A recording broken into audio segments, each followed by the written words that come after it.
খাবার খান।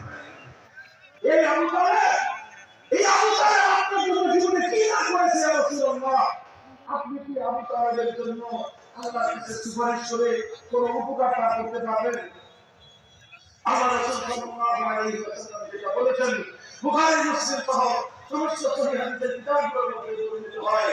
আল্লাহ নবী বলেন যে দেখেন আমার সবচেয়ে প্রিয় ব্যক্তিত্ব, আমার জীবনের সবচেয়ে দীর্ঘ সময় আমার অভিভাবক ছিলেন, আমাকে দীর্ঘ সময় যিনি আশ্রয় প্রশ্রয় দিয়েছেন, সব ধরনের সাহায্য সহযোগিতা করেছেন, আমি তার জন্য আমার সমস্ত কৌশল সব কিছু আল্লাহর কাছে প্রয়োগ করেছি। আল্লাহর পক্ষ থেকে সর্বশেষ জানানো হয়েছে যে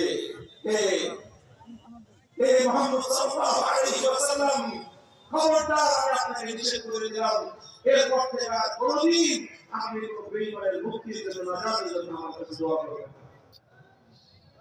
আল্লাহ নবীর সুপারিশের কারণে আবু তালেব জাহান্নাম থেকে মুক্তি পান নাই।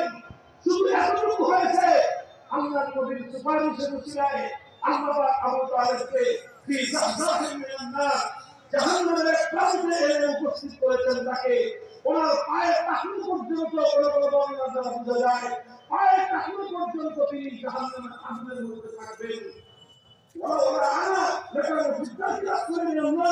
আল্লাহ বলেন যদি আমি আমার চাচার জন্য আল্লাহর কাছে বড় সুপারিশ না করতাম, তাহলে আমার চাচা জাহান্নামের গভীর প্রবেশে থাকতেন।